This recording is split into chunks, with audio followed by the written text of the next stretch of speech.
I'm Regina, and you are you. Tonight we're going to try something a little bit different. I've been trying to do this for days because of editing and whatnot. My editing machine, my editing program has just not been working for me. So anyway, we're trying a little different tonight. But I'm going to read a story for you. This is a story that I had written about 4 years ago, and it's my first ever post-apocalyptic story. And it was done for a writing group. You drew a blind draw out of genres, and then everybody in the group got one picture to write about.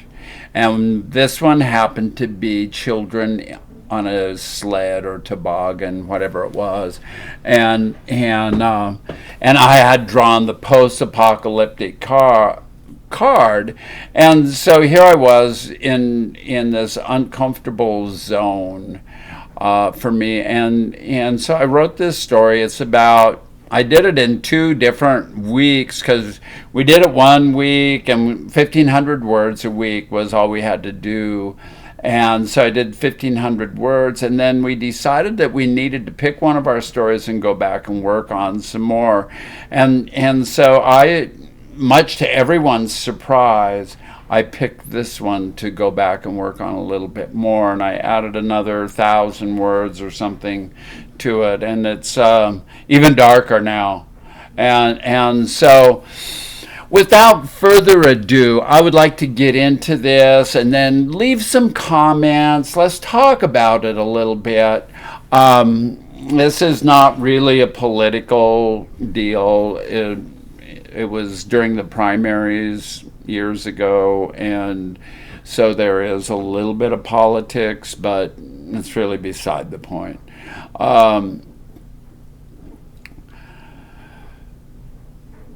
Here goes. I'm just going to read and then leave me some comments. I hope you enjoy it. Maybe we can do this again. I like to write. We all want to get to... I've heard that y'all want to know me a little bit, and so this is really the best way because I don't like to talk or write about myself per se. What you see with me is what you get. So anyway, this is it. This is a story called Holding the Darkness at Bay, July 7th, 2017. It hadn't taken long. The Donald had gotten himself elected as president of what had been the United States, and now that is history. 3 months to the day after he had taken office, the ICBMs had started flying all over the world. We started it, and they finished it. Everything was finished. Most of the cities, over 100,000, were gone, annihilated. A few strongholds of people left, but the food is limited. In fact, everything is limited. Anything that has been outside can't be eaten. Now, on the 7th of July, it has started snowing here in what used to be Northern California. We haven't seen the sun since a week after the missiles stopped. Emily remembered as a child the talk about nuclear winter. Well, here it is. Emily sat in her silent reverie, looking out the window as the snow fell. There were 5 of them, the 2 grandkids, her daughter, and of course, Ed. They came up out of the basement 3 days ago. Ed, herself, and Annalise, their daughter, had talked about the futility of staying in the basement waiting for the food to run out and to be rescued. There was no rescue coming, and there was no more food. They still had a month's worth of food, but once it was gone, there would be no more, no place to get more. They agreed to come up out of the dark basement where they had lived since the meeting of justice for America's wrongs had begun in late March. All the books had been read, the monopoly money was worn beyond recognition, Emily was the Scrabble champion, and no challengers remained. Every day seemed like the last one, and they had had enough. The snow fell incessantly, sometimes less, sometimes more, but it never stopped. Silently, Emily watched it pile up outside. She could hardly tell when it was daylight. The darkness was palpable. When you went outside, the darkness would move in, surround you with a terror unlike anything she had experienced before. There were no stars, no moon, no neighbors' lights glowing in the distance, just black. Cold darkness holding the family hostage in the only safety they knew. Daylight hours were little different. Emily wondered if the dust and debris that encircled the globe would ever settle to the ground again. She hoped she would see the sun again before her time ran out. Without a word, Emily arose from the chair by the window and began to wander around the house looking for something. Finally, she found Ed, who was puttering around in the kitchen. She whispered in his ear for what seemed like a very long time. Without warning, and the first time in a long time, the frown lines on Ed's face disappeared as the faint trace of a smile crossed his lips. He immediately forgot about kitchen stuff and headed for the door. Next, Emily sought out Annalise. They chatted quietly, amiably, as mothers and daughters often do. The conversation was serious. One could sense the fear and anger of Annalise, yet Emily continued to talk in terms of love. Annalise had not wanted to leave the basement. She had fought for the safety of the known for her children with tooth and nail. Her mother's proposal was a new idea with many layers of life: love, faith, joy, happiness, mortality, family, gratitude, respect, resolve, strength, spirit, and living. Slowly, as the time passed, Annalise began to smile occasionally. Her level of animation increased and she became excited. The mother and daughter shared a look and stood and embraced in a hug that would linger for an eternity. Long after this moment was gone, Annalise turned now, with a purpose, left the room to prepare. Little Ned sat looking at the picture book of nature for the 10,000th time. Gracie played with her dolly Miss Lil quietly in the corner. It appeared as if it were time for tea and crumpets. Gracie looked at her grandmother to determine if she should ask her to join them.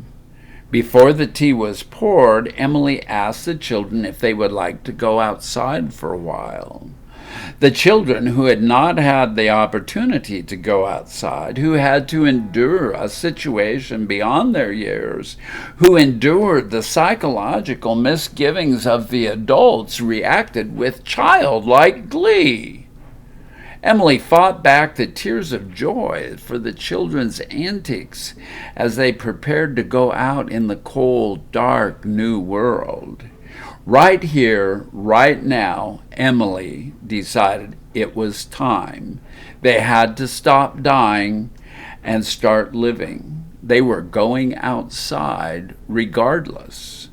A draft of cold air came into the mudroom as Ed came into the room with a flourish. "Your chariots await you, my ladies." Ed touched Ned's shoulder lightly. "Ah, a fine young steed you will make to pull the little princess's sled," he stated with his finest and silliest British accent. Once Emily was seated on the toboggan, she noticed the bonfires that were burning in the driveway that led down to the main road, and was a nice drop in elevation down to the creek. The fires held the darkness at bay.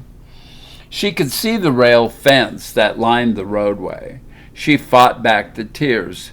This was not the world of her youth, where all was green with the sprinklings of flowers so bright, colorful, that filled the air with a fragrance that made each day better than the one before. She nudged Annalise, who was seated in front of her, getting her attention, encouraging Annalise to do the same very quietly.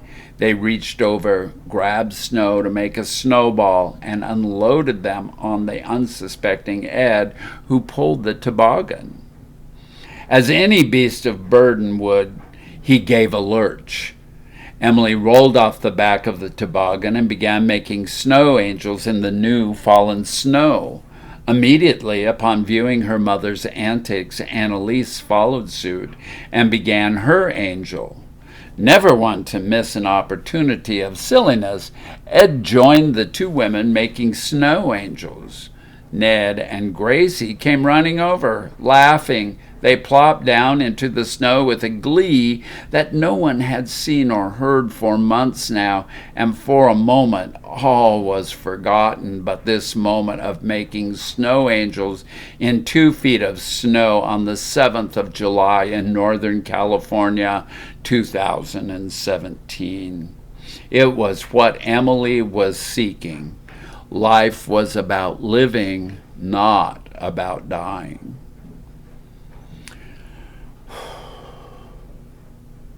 She was alone now. Emily wasn't sure how long it had been when they ventured outside, but it had been at least a month, as the food was almost gone. Little Ned and Gracie had played and played in that snow, rolling around, making snow angels, building forts, and having snowball fights with Ed. They had laughed and giggled, generally having a good time in that brownish, dirty snow.